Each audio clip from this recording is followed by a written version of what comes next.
Hello नमस्कार, आप सभी का बहुत बहुत स्वागत है उत्कर्ष प्लेटफॉर्म पर। आज के 10 मिनट स्टडी शो में आज हम करने वाले हैं क्लास 10th की राजस्थान हिस्ट्री और कल्चर के क्वेश्चन चल रहे थे। अब आप सोच रहे होंगे कि मैम इतने दिन से 10th के क्वेश्चन, हाँ, पूरे जितना भी आपकी थ्योरी है उसको कंसाइज करके यानी कि उसको क्वेश्चंस के फॉर्म में जो है यहाँ पर कर दिया गया है, ताकि एक क्वेश्चन का आइडिया भी आपको लग जाए कि किस प्रकार से क्वेश्चन पूछे जाते हैं और उसकी थ्योरी भी इसमें इंक्लूड है, ताकि आपकी जो है थ्योरी भी साथ में रहे। ऐसा नहीं है कि सिर्फ क्वेश्चन है, क्योंकि क्वेश्चन की थ्योरी में 10 मिनट में नहीं करवा पाती हूँ, तो मैं जो है थ्योरी को साथ में ही लेके आ गई, जो कि आपके रिवीजन के लिए इनफ है। एक चीज और मैं बता दूं कि यहाँ पर इस क्लास में ये एकमात्र जो है रिवीजन क्लास है, जिसमें सारी चीजें अगर आपकी पढ़ी हुई हैं तो आपका बहुत अच्छा रिवीजन यहाँ पर हो जाता है। चलिए देखिए, तो आज का हमारा क्वेश्चन यहाँ पर होने वाला है कौन सा, कि निम्नलिखित में से किस स्थान पर महाराणा प्रताप की छतरी स्थित है। अब बहुत सारे बच्चे सोच रहे होंगे कि मैम ये 41 कहाँ से आ गया, तो मैं बता देती हूँ 41 इसलिए आया है क्योंकि 40 क्वेश्चन मैं ऑलरेडी करा चुकी हूँ। तो आज का हमारा यहाँ पर क्वेश्चन हो जाएगा, इस क्वेश्चन का आंसर बांडोली। कौन सा हो जाएगा हमारे इस क्वेश्चन का आंसर, यहाँ पर हो जाएगा कौन सा, बांडोली रहने वाला है। थोड़ी सी इंफॉर्मेशन देख लेंगे कि 1585 की अगर हम बात करते हैं तो 1585 के बाद अकबर ने जो है मेवाड़ पर कोई भी अभियान या मैं कहूँ कोई भी कैंपेन नहीं भेजा था। फिर 1585 से लेकर 1597 के बीच का जो टाइम है, उस समय प्रताप ने क्या किया, चित्तौड़ और मांगलगढ़ को अगर छोड़ दिया जाए तो जितना भी मतलब जो बाकी का मेवाड़ था उस पर पुनः अधिकार कर लिया और यहाँ पर अपनी कैपिटल बना दिया, किसको, चावंड को।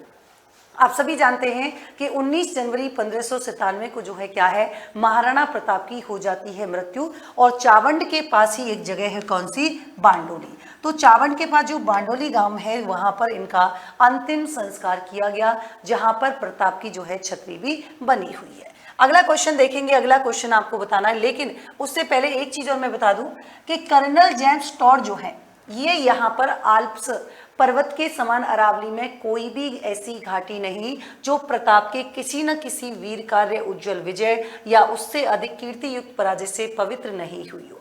हल्दी घाटी मेवाड़ की थर्मोपल्ली और दिवेर मेवाड़ का मैराथन है, ऐसा कहने वाले जो है कौन है, कर्नल जेम्स टॉड यहाँ पर हो जाएंगे।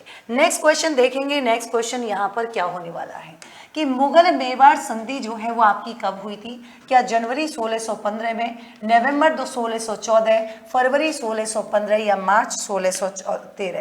तो ध्यान रखेंगे, आंसर हमारा जो है सबको पता है 1615 में जो है यहाँ पर हुई थी, लेकिन 1615 कौन सा होगा, फरवरी 1615 यहाँ पर हो जाएगी। अगला देखेंगे कि राणा अमर सिंह जो होते हैं, अब इनके समय मुगल आक्रमण जो है ज्यादा हुए और मेवाड़ के जो सामंत हैं उन्होंने क्या किया, जो कुंवर कर्ण सिंह हुआ करते थे इनको अपने पक्ष में कर लिया और मुगलों से संधि करने का इन पर दबाव डाला, जिसके कारण जो अमर सिंह है उनको यहाँ पर झुकना पड़ा और जिसकी वजह से फरवरी 1615 में मुगल और मेवाड़ की यहाँ पर क्या होती है, संधि होती है। और संधि इस बात पर होती है कि चित्तौड़गढ़ दुर्ग जो है वो मेवाड़ को इस शर्त पर लौटा दिया जाएगा कि उसकी मरम्मत जो है नहीं की जा सकती।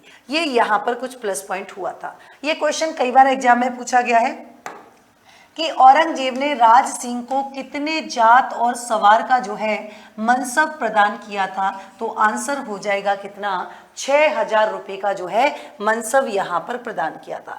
थोड़ी सी जानकारी देखेंगे कि जब 1658 ईस्वी में जो मुगल शहजादे होते हैं उनमें सक्सेसर यानी कि उत्तराधिकारी को लेकर क्या होता है, युद्ध होता है और इसमें जीत होती है औरंगजेब की।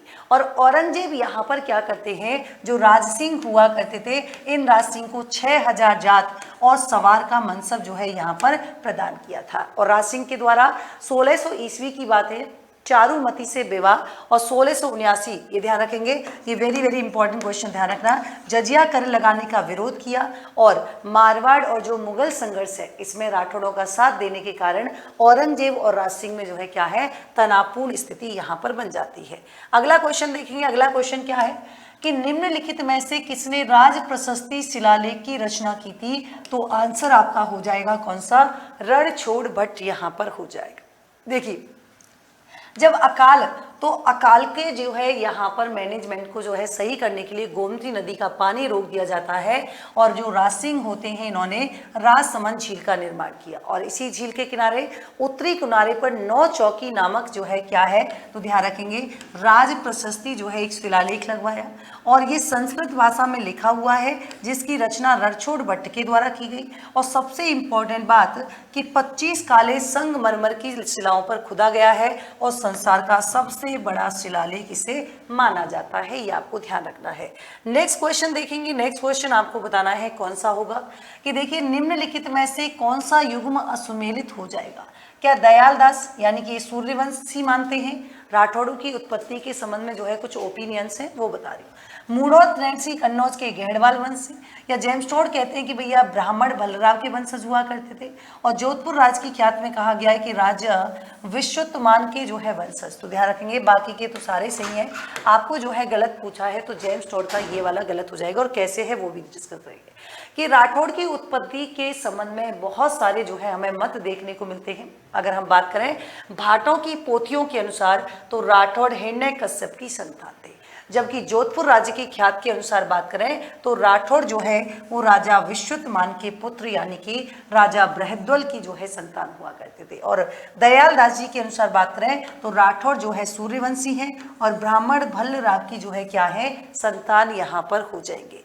अगला क्वेश्चन देखेंगे लेकिन उससे पहले ही यहाँ पर थोड़ी सी जानकारी और कि मूढ़ोत नैन्सी के अनुसार राठौड़ कन्नौज के गहड़वाल शाखा से संबंधित थे, जबकि कर्नल जेम्स टोड की बात करें तो राठौड़ की जो वंशावली है इनके आधार पर इन्हें क्या माना था, सूर्यवंशी। और सर्वाधिक जो मान्य मत है वो क्या है कि जो राठौड़ हुआ करते थे वो दक्षिण भारत का जो एक राष्ट्रकूट वंश था उससे रिलेटेड होते हैं, तो यही इसको जो है ऑथेंटिक मानते हैं। अगला देखिए, निम्नलिखित में से किसे मारवाड़ राजा के राठौड़ों का मूल पुरुष कहा जाता है, तो आंसर हो जाएगा कौन सा, राव सिया यहाँ पर हो जाएगा। थोड़ी सी जानकारी देख लेते हैं कि भाई देखिए कन्नौज के जो जयचंद्र होते हैं वो गहड़वाल के वंशज माने जाते हैं और पुष्कर में भीनमाल के जो ब्राह्मण तीर्थयात्री हुआ करते थे उनके द्वारा राव सिया से भीनमाल को मुस्लिम लुटेरों से मुक्ति दिलाने की याचना पर सिया ने क्या किया था, उनकी यहाँ पर सहायता की थी। और साथ ही मैं बता दूं कि जो सिया है वो केवल मारवाड़ के छोटे से भाग यानी कि पाली का उत्तर पश्चिम में देखे तो वहां पर अपना राज्य स्थापित कर लिया था। और बीठू गांव पाली से एक लेख मिलता है 1273 ईस्वी में जिसमें आपके सिंध के मुस्लिम लुटेरों से लड़ते हुए सिया ने वीर गति यहाँ पर प्राप्त की थी। अगला देखेंगे, अगला यहाँ पर कौन सा सही होने वाला है कि देखिए मारवाड़ के निम्नलिखित शासकों का काल क्रमानुसार सही व्यवस्थित क्रम कौन सा होगा। क्या राव जोधा, राव चुंडा, राव रणमल, राव मल्लीनाथ, या फिर राव मल्लीनाथ, राव चूड़ा, या राव चूड़ा, राव मल्लीनाथ। तो देखो वैसे तो आपको मैं सीधे ही बता सकती हूँ लेकिन थोड़ा सा ध्यान रखेंगे कि राव मल्लीनाथ के बाद जो है कौन आते हैं, चूड़ा कौन आते हैं, राव मल्लीनाथ के बाद राव चूड़ा, राव रणमल, राव जोधा। इसमें सीक्वेंस आपकी ये सही होगा। देखिए मारवाड़ के शासक जो राव मल्लीनाथ हैं इनको पश्चिमी राजस्थान में लोक देवता के रूप में भी जो है पूजा जाता है। फिर राव चूड़ा की बात करें, इन्होंने मंडोर पर अधिकार कर इसे राजधानी बनाया और इनकी जो पत्नी थी चांद कंवर, उन्होंने चांद बावड़ी का निर्माण करवाया। ये जो मैं आपके अंडरलाइन कर रही हूँ ये जो है आपके बहुत काम के हैं और ये पूरी आपकी क्लास 10th की ही राजस्थान हिस्ट्री जो क्वेश्चन के फॉर्म में थ्योरी के फॉर्म में उसको शॉर्ट कर दिया गया। राव रडमल की बात करेंगे तो जरा देखिए इनकी जो बहन थी हंसाबाई, इसका विवाह आप सभी जानते हैं मेवाड़ के जो राडा लाखा है उनसे किया था। और रडमल के जो मेवाड़ में जैसे ही बढ़ता हुआ प्रभाव देखकर 1438 में इनकी जो प्रेमिका थी भारमली की सहायता से इनकी हत्या करवा दी गई। फिर राव जोधा की बात करेंगे तो इनके पिता की हत्या के पश्चात जंगलों में रहकर अपनी संगति संगठित की और फिर इन्होंने 1453 ईस्वी में जो है मंडोर को यहाँ पर फिर पुनः प्राप्त किया। अगला देखेंगे, अगला कौन सा है, डॉक्टर गौरी शंकर हीराचंद ओझा की बात करेंगे तो इनके अनुसार जोधपुर का प्रथम प्रतापी शासक कौन हुआ करता था, तो आप कहेंगे राव जोधा जो है यहाँ पर आपके करेक्ट आंसर होने वाला है। देखिए मेवाड़ से जो आवल बावल की संधि करके मेवाड़ प्राप्त किया था किसने, राव जोधा ने। 1459 ईस्वी में जोधपुर नगर बसाया और बसाने के बाद राजधानी भी इसे यहीं पर बना दिया। और चिड़िया टूक पहाड़ी पर जो है क्या बना दिया भाई, इन्होंने मेहरानगढ़ दुर्ग बना दिया। और हीरा चंद्र जो ओझा है ये जोधा को क्या मानते हैं, जोधपुर का प्रथम प्रतापी शासक जो है यहाँ पर मानते हैं। नेक्स्ट क्वेश्चन देखेंगे, नेक्स्ट क्या है गिरी सुमेल का युद्ध जो है वो कौन से साल में हुआ था? तो देखिए 1544 ईस्वी में जो है गिरी सुमेल का यहाँ पर युद्ध होता है। और राव मालदेव को जो है क्या है, मतलब 1543-44 की बात, यही वो आपके जो है कौन सा युद्ध यहाँ पर होता है, गिरी सुमेल का। और गिरी सुमेल का जब युद्ध होता है तो जो मालदेव के सेनापति हुआ करते थे जैता और कूपा, मतलब इन्होंने यहाँ पर इतनी बहादुरी दिखाई, लेकिन बेचारे जो है वीर गति को प्राप्त हो जाते हैं। तब यहाँ पर शेरशाह सूरी कहता है कि एक मुट्ठी भर बाजरे के लिए मैं क्या कर देता कि यहाँ पर हिंदुस्तान की जो है बादशाह खो देता। ये आपको यहाँ पर ध्यान रखना है, ठीक है। चलिए एक और लास्ट क्वेश्चन कर लेते हैं, 10 क्वेश्चन हमारे इंपॉर्टेंट हो जाएंगे। निम्नलिखित में से मारवाड़ के किस शासक ने खानवा के युद्ध में भाग लिया था? तो ध्यान रखेंगे शासक यहाँ पर कौन सा हो जाएगा, राव चंद्र जो सेन है उन्होंने यहाँ पर राव मालदेव है ना, राव चंद्र सेन तो कैसे होगा, गलत हो गया, राव मालदेव है ना। थोड़ा सा इधर देखिए कि राव मालदेव जो है इन्होंने राणा सांगा की ओर से खानवा के युद्ध में भाग लिया था। और इस समय मारवाड़ का शासक कौन हुआ करता था, राव गांगा यहाँ पर हुआ करता था। और मालदेव ने 1532 ईस्वी में बहादुर शाह के मेवाड़ पर आक्रमण करके किसकी सहायता की थी, राजा विक्रमादित्य की सहायता की थी। और जो राव मालदेव हैं उन्होंने उमादे से जो है विवाह किया, जिन्हें रूठी रानी के नाम से जाना जाता है। मालदेव ने जो वीरम देव थे मेड़ता के और जो राव जैसी थे बीकानेर के, इन पर जो है आक्रमण करके इनके राज्यों पर अधिकार कर लिया। और फिर दोनों कहाँ चले जाते हैं, शेरशाह सूरी की जो है शरण में चले जाते हैं।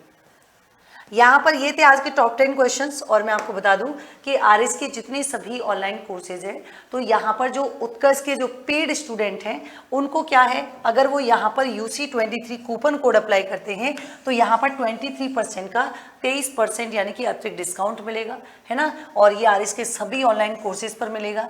और ध्यान रखेंगे ये फाउंडेशन डे ऑफर 1315 सितंबर जो है रहने वाला है, क्योंकि उत्कर्ष अपने 23 साल जो है बेमिसाल पूरे करने वाला है। फाउंडेशन डे जो है चल रहा है और अन्य सभी विद्यार्थी तो उनको भी पीछे नहीं रखा गया है, उनके लिए भी कुछ ऑफर है। तो उनको अगर यहाँ पर वो UC13 यूज करते हैं कूपन कोड, तो उनको जो है 13% का जो है यहाँ पर डिस्काउंट मिलने वाला है, ये भी आप ध्यान रखेंगे। और किसी भी प्रकार की इंक्वायरी के लिए हमारे दिए गए कॉन्टैक्ट नंबर पे कॉल कर सकते हैं। Sub inspector batch, RS foundation Nirmal batch 6.0, तो ये जो है रेगुलर प्राइस आपकी 15,225 थी, लेकिन फिलहाल जो है जो उत्कर्ष के पेड स्टूडेंट हैं उनके लिए 11,723 और जो अदर स्टूडेंट हैं उनके लिए 13,000 जो है 240 रुपये रहने वाली है। और बेमिसाल ऑफिसर बैच आरएस फाउंडेशन ये वाली, तो 2 परीक्षाओं की तैयारी एक ही बैच में आप कर पाएंगे इसके माध्यम से, जिसकी वैलिडिटी 18 मंथ रहने वाली है। और दिए गए नंबर के लिए दिए गए जो है स्क्रीन पर कॉन्टैक्ट नंबर कर सकते हैं, दिए गए स्क्रीन पे आप लोग कॉन्टैक्ट कर सकते हैं। आरएस प्रीलियम 2025 21 अगस्त को ऑलरेडी शुरू हो चुका है, जिसकी अगर हम बात करें, जिसकी जो है आपकी ऑनलाइन क्लासेस 2 आपके डेमो फ्री अवेलेबल है, जाके आप विजिट कर सकते हैं।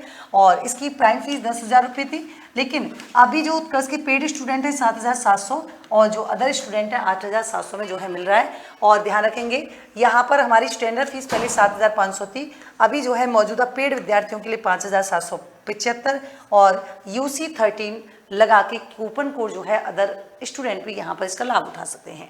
और साथ ही मैं आपको बता दूं कि देखिए RS foundation Nirmal batch 6.0 batch start हो चुके हैं, जिसकी प्राइम फीस आपकी जो है वही, अगर आप चाहें अदर स्टूडेंट हैं तो आपके लिए 13% डिस्काउंट है, और अगर जो है आप पेड स्टूडेंट हैं हमारे तो उनके लिए आपके जो है 23 डिस्काउंट है। निर्मल इंग्लिश मीडियम बैच है, रेगुलर प्राइस आपकी 15,000 थी, लेकिन अभी जो है ऑफर चल रहा है तो आप इस ऑफर का जो है लाभ उठा सकते हैं, चूंकि उत्कर्ष के 23 साल जो है बेमिसाल के रूप में हम लोग फाउंडेशन डे सेलिब्रेट करें। तो मिलते हैं नेक्स्ट सेशन में एक नए टॉपिक के साथ, तब तक के लिए thank you so much, take care, good night.